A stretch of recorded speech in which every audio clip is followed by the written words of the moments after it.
I've been driving trucks for over 15 years, and the night shifts have always been my favorite. There's something about the quiet, the long stretches of road with no one around, that gives me peace. Most people hate the isolation, but for me, it's a comfort. No traffic, no noise, just the hum of the engine and the open road ahead. Tonight was no different. I was hauling a load through some backcountry route, the kind of road you wouldn't take unless you had to. Barely lit, no towns for miles, just darkness stretching on in every direction. The only thing breaking up the night was the occasional flicker of my headlights reflecting off the trees lining the road. It was quiet, almost too quiet, but that's how these roads always felt, isolated, like you were the only person left in the world. The stillness should have calmed me, but something about tonight was different. I couldn't shake this feeling that I wasn't alone. It started with the radio. 1 minute it was off, like I always keep it on these late-night drives, and the next, it flickered to life, crackling with static. I didn't think much of it at first, just figured it was some interference out here in the middle of nowhere. But then this song started playing. I couldn't place it, something old, slow, with this eerie, off-key melody. The kind of tune that makes the hair on the back of your neck stand up for no reason at all. I reached to turn it off, but the dial didn't respond.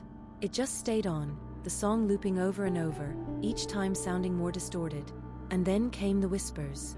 Faint at first, like they were buried beneath the music, but they grew louder, clearer, until it felt like someone was right there in the cab with me, muttering in a language I couldn't understand. That's when I saw it, a pair of headlights in my rear-view mirror. I hadn't noticed them before, but there they were, trailing me at a steady pace, never getting closer, never falling behind. It was strange. No one should have been out here at this hour. I kept checking the mirror, trying to get a better look at the car, but it stayed too far back to make out any details. Just those damn headlights, glowing faintly in the darkness. The longer it followed, the heavier the air inside the cab felt, like something was pressing down on me. My mind kept spinning, trying to explain it away, but deep down, I knew something wasn't right.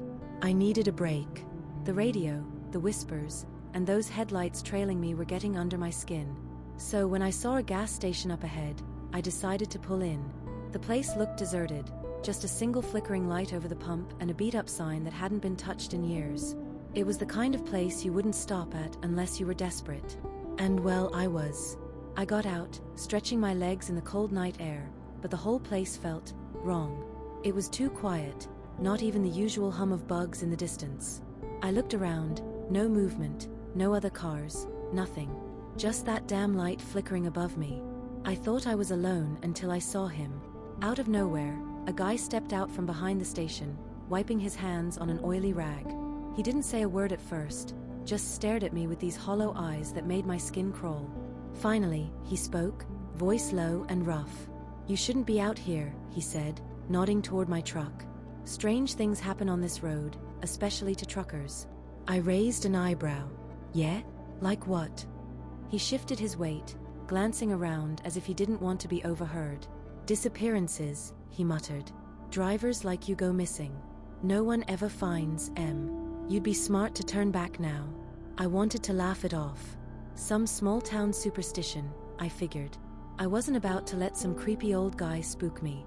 "I'll keep that in mind," I said, paying for gas and heading back to my truck.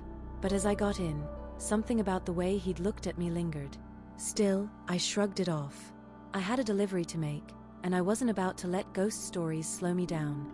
Back on the road, I couldn't shake that weird feeling from the gas station. The headlights were still there, trailing me like a shadow, never getting any closer, but never falling back either. And the radio? It started up again, louder this time, those whispers pushing through the static. But now, they weren't just random noises. They were clearer, almost like voices, muttering names, locations, bits and pieces of something that didn't make sense at first. Then it hit me. The names, they were truckers. Missing truckers. I gripped the wheel tighter, my eyes flicking between the road and the rearview mirror. The headlights were still there, steady, unrelenting. The whispers kept going, telling stories of drivers who'd taken this road and never made it to the other side. The tension in my chest grew, my heart pounding faster with every mile. I was coming up on a sharp curve, one of those dangerous ones with a steep drop if you don't handle it right. As I approached, the truck suddenly jerked, like something had taken control. I swerved hard, nearly losing control, and was forced onto a side road, one I'd never noticed before. It was rough, narrow, and led me deeper into the woods. The headlights behind me disappeared, but the air was thick with dread. I slowed down, my truck creeping along until I came to a stop in front of what looked like an abandoned lot. I stepped out, flashlight in hand, and started to explore. That's when I saw it. The first clue was an old, rusted truck, half buried in the brush. Then another, and another. All of them different models, different ages, but they all had one thing in common. They'd been there a long time. I didn't need to check the plates to know. These were the trucks of the missing drivers. The whispers on the radio had stopped, but the silence around me felt alive, like something was watching, waiting. Every instinct in my body told me to leave, to run, but my feet felt glued to the ground. I knew I wasn't alone here anymore. Whatever had taken them was here for me now. Panic surged through me as I stood there, surrounded by the wreckage of the lost. I finally understood. The vehicle that had followed me, those haunting whispers, it was all a manifestation of something far darker. A vengeful spirit, born from the fear of the drivers who had vanished on this cursed road. It fed off my dread, my anxiety, and it had chosen me as its next victim. As I turned to get back to my truck, I felt a chill creep up my spine. The air thickened, and a low, menacing laugh echoed in the silence. I sprinted back, heart racing, adrenaline pumping, but every step felt like running through molasses. I could sense it behind me, that presence, closing in like a predator stalking its prey. I reached my truck, fumbling with the door handle. It wouldn't budge. I could hear the whispers rising again, clearer now, taunting me, sharing the last moments of the drivers before they disappeared. I forced myself to calm down, taking a deep breath to shake off the fear. I knew I had to fight back. I couldn't let it take me. Grabbing a crowbar from the toolkit, I stood my ground, waiting for whatever darkness was coming. The shadows shifted around me, and suddenly, a figure emerged from the trees, a ghastly silhouette, eyes glowing with a hunger that sent chills down my spine. It was the spirit, and it wasn't just hunting me, it was feeding off my fear. "Leave me alone," I shouted, swinging the crowbar, but it passed right through the spirit like it was smoke. It laughed, a bone-chilling sound that reverberated through the air. I felt my resolve wavering, doubt creeping in.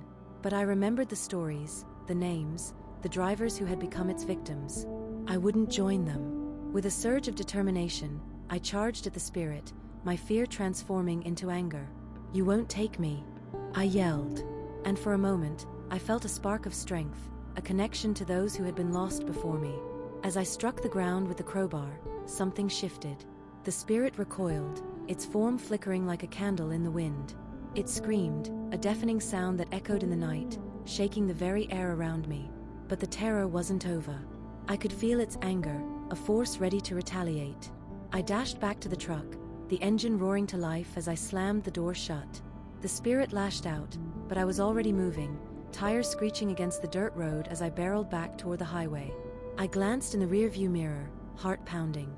For a brief moment, I thought I saw the headlights behind me flicker and fade into the darkness. But even as I drove away, I felt a weight pressing down on my chest, the feeling that I hadn't truly escaped. The road stretched endlessly ahead, and though I had survived tonight, I couldn't shake the sense that the cycle of terror would continue. Somewhere, the spirit lingered, waiting for the next truck driver, the next victim to claim, and I couldn't help but wonder if I would ever truly be free. The hum of the engine was like a soothing lullaby, a comforting sound that I had grown accustomed to over the years. My name is Mike, and I've been a truck driver for as long as I can remember. There's something magical about the open road at night, the way the world shrinks around you, leaving only the glint of stars overhead and the endless stretch of asphalt ahead. It's a feeling of freedom that few people ever get to experience. As I drove along the rural highway, the moon hung high in the sky, casting a silvery glow over the landscape. The fields on either side of the road were dark and empty, stretching into oblivion, and the occasional tree silhouette loomed like guardians of the night. With every mile I covered, I felt the weight of the day slip away, replaced by the tranquil solitude that came with night driving. The truck cab was my sanctuary. I had my favorite playlist cranked up, the familiar tunes dancing through the speakers, making the hours feel less like work and more like a personal adventure. I glanced at the dashboard. My trusted friend, with its gauges and lights, was the only companion I needed. I'd done this route 100 times, and each trip felt like a small escape from reality. As I navigated the winding roads, the isolation wrapped around me like a warm blanket. It was just me, the truck, and the vast expanse of night. No distractions, no obligations, just the thrill of the journey ahead. I relished these moments, the thrill of the long haul, the serenity of the open highway, and the promise of freedom with every turn of the wheel. But deep down, I knew that the road could hold secrets, just waiting to be uncovered. For now, though, I pushed those thoughts aside and focused on the rhythm of the drive. The road ahead was mine to conquer, and nothing could touch me in my iron fortress. Little did I know, the night had other plans for me. The peaceful solitude of the night was suddenly shattered as my radio crackled to life, the static breaking the rhythm of my thoughts. I reached over to adjust the dial, thinking it was just a poor signal. But instead of the familiar tunes I expected, a distorted voice emerged, slithering through the airwaves like a ghost. "At least 3 truckers have vanished in this area," it rasped, each word dripping with a sense of dread. "They were last seen on Route 57, just like you." I frowned, my grip tightening on the steering wheel. Urban legends were a staple of trucker talk, tales shared over late-night diners and in the smoky haze of truck stop lounges. I'd heard them all, the ghost that haunted the old quarry, the phantom hitchhiker that never truly existed. But this was different. The urgency in the voice sent a shiver down my spine. I tried to shake it off, laughing nervously at the thought that some old wives' tale could get under my skin. "Just a glitch," I muttered to myself, flicking the dial again, hoping to drown it out. Yet the voice only grew clearer, more insistent. "Beware the shadows that lurk in the night. They're watching you, Mike. They're coming for you." A chill crawled up my back, and I glanced nervously in the rearview mirror. The road behind me was a ribbon of darkness, no headlights, no signs of life, just me and the void. I felt a tightness in my chest, an unwelcome sense of paranoia creeping in. But I pushed the unease aside. I was a seasoned driver, a man of the road. Surely, this was just another tall tale spun by an overactive imagination, or maybe a prank meant for an unsuspecting listener. I chuckled, trying to reassure myself. Still, as I drove on, I couldn't shake the feeling that something was amiss. The night felt heavier, as if the very air around me was charged with an unseen presence. I turned the volume down on the radio, hoping to silence the voice that haunted the edges of my consciousness, but I couldn't escape the gnawing unease that had settled in my gut. Every mile I traveled only heightened my awareness of the growing darkness around me, as if the road itself was alive, breathing in tandem with my growing anxiety. The voice may have faded into the static, but its chilling warning lingered, echoing in the back of my mind as I pressed on into the unknown. The miles seemed to stretch on forever, the weight of the night closing in around me. The road ahead felt like an endless tunnel of darkness, and my gas gauge hovered dangerously close to empty. Just as I began to worry about running out of fuel in the middle of nowhere, a flickering neon sign caught my eye, a rundown gas station, its glow a beacon of hope in the vast emptiness. I pulled in, the gravel crunching beneath my tires as I stepped out of the cab, the chill of the night air biting at my skin. The station was old and worn, a relic of a bygone era. The pump's paint was peeling, and the flickering lights cast eerie shadows on the cracked pavement. It felt like the last stop before oblivion, a place where time stood still. As I filled the tank, an old man emerged from the shadows, his face lined with age and hardship.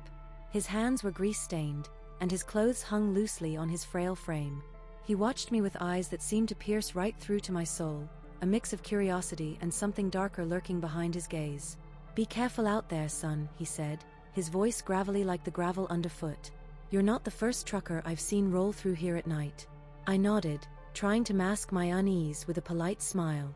But the old man continued, his voice dropping to a conspiratorial whisper. "There's been a string of disappearances in these parts. Truckers vanishing without a trace. They say it's the work of a spirit, a vengeful one that preys on the lonely and fearful." A chill ran down my spine, but I brushed it off, attributing it to the cold night air. "Just urban legends," I replied dismissively, though a part of me felt the creeping dread return. The mechanic leaned closer, his eyes narrowing. "This ain't no story, kid. I've seen it myself. The last guy that stopped here, he never left. They found his truck abandoned a few miles down the road, lights still on. But him? Gone." His words hung in the air, heavy with implications. I felt my heart race, each beat echoing in my ears as I fought to suppress the rising fear. I had heard the whispers on the radio, the warnings about truckers like me. Was this just another piece of the same puzzle? Or was I letting my imagination get the better of me? I appreciate the warning, I said, trying to keep my voice steady, but I've been driving these roads for years.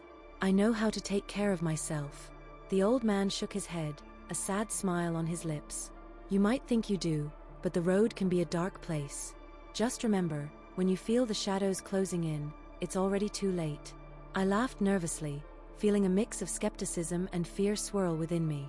As I finished fueling up, I glanced at the mechanic, but he seemed to fade back into the darkness of the station, his warning lingering in the air like a bitter aftertaste. I climbed back into my truck, shaking off the unsettling encounter. I had faced my share of challenges on the road, and this was just another tale to dismiss. With the engine roaring to life, I pulled back onto the highway, eager to put the old man's words behind me and escape the isolation of the gas station. But the further I drove, the heavier the shadows became, and I couldn't shake the feeling that something was watching me, waiting for the right moment to strike. As I merged back onto the highway, the sense of relief was short-lived. The moment I hit the open road again, an unsettling atmosphere enveloped me, thickening the air in the cab like a heavy fog. The shadows on the roadside seemed to stretch and twist, darting in and out of view, almost as if they were alive, watching, waiting. I tried to shake off the feeling, focusing on the rhythmic hum of the engine and the faint glow of the headlights cutting through the darkness. But then, out of nowhere, my headlights flickered, casting erratic beams across the pavement. I frowned, glancing down at the dashboard. The gauges wavered, the needle on the fuel gauge bouncing as if it had a mind of its own. I pressed my foot down on the accelerator, hoping to push through whatever was causing the malfunction, but the engine sputtered in protest, coughing like a man on the brink of death. Panic clawed at my throat, the feeling of dread intensifying with every mile. I glanced in the rearview mirror, half expecting to see someone tailing me, but the road behind was nothing but a dark void.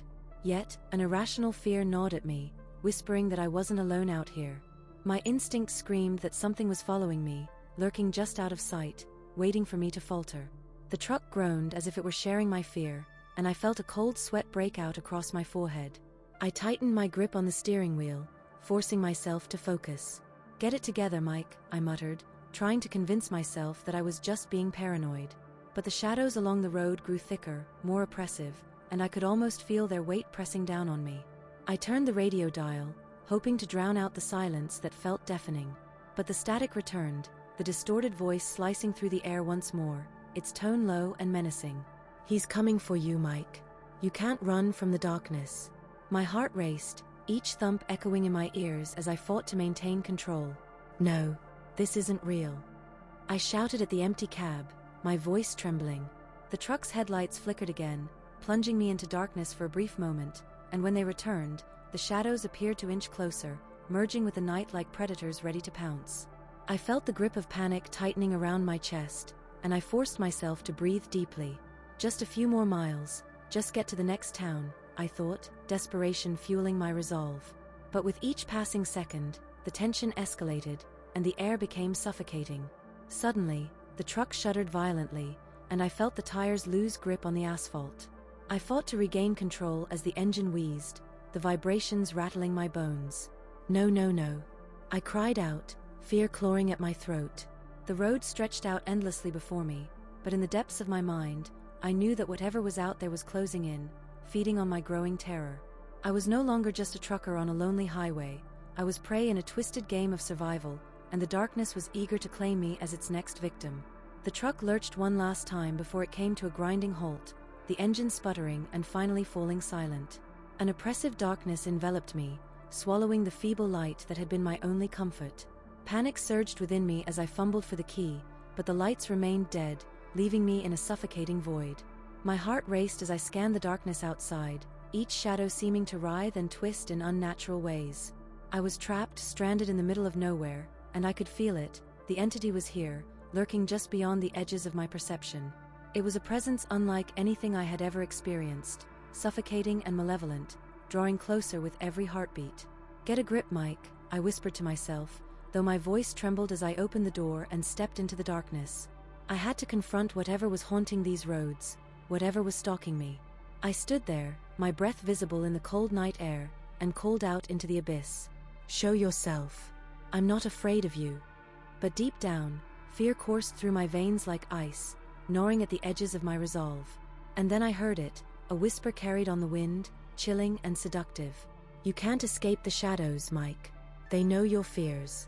The voice was familiar now, echoing the words I'd heard on the radio, the old mechanic's warnings, and I felt them wrapping around me like chains.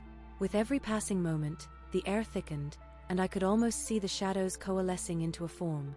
It was there, just beyond the reach of my eyes, a grotesque figure that defied explanation. My mind raced as I struggled to hold on to my sanity, but the lines between reality and nightmare began to blur. In a desperate bid for survival, I took a step forward, fueled by a mix of defiance and dread. "I won't let you take me," I shouted, channeling every ounce of strength I could muster. The shadows flickered and danced, retreating for a moment before surging back with renewed ferocity, and I felt their weight pressing down on me. As I faced the swirling darkness, memories flooded my mind, the faces of the lost truckers, their screams echoing in my ears, feeding the entity that thrived on fear and loneliness. I realized then that it wasn't just a hunt, it was a perverse game orchestrated by something ancient, something that thrived on despair. "I'm not just a victim," I roared, forcing myself to confront my deepest fears, the loneliness that had haunted me for years on the road. As I focused on that pain, something shifted. The shadows hesitated, and I felt a surge of power in my chest. In that moment, the entity recoiled, its form twisting and contorting as if in pain. "You can't resist the darkness," it hissed, but I pressed on, no longer just fighting for survival but reclaiming my own spirit. And then, with a final surge of will, I reached out into the darkness, not with fear, but with the strength of my defiance. The shadows writhed and screamed as light erupted from within me, illuminating the night. But just as quickly as it began, the light flickered, and I found myself engulfed in a blinding flash. My surroundings spun, and the ground beneath me vanished. Then, silence.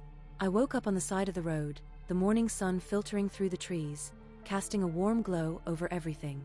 My truck was gone, and the world felt eerily calm, as if the night had never happened. Had it all been a nightmare? I touched my face, feeling the remnants of fear still lurking beneath my skin. But as I stood there, trying to make sense of it all, a chill ran down my spine, and I could almost hear the whispers again, echoes of the entity that haunted the lonely roads. I glanced back down the highway, the memories of that night lingering like a dark cloud overhead. Whether I had escaped or was merely the latest pawn in a sinister game remained uncertain. The road ahead stretched on, inviting yet foreboding, and I knew deep down that the entity would always be there, lurking just beyond the shadows, waiting for the next lonely traveler to claim as its own.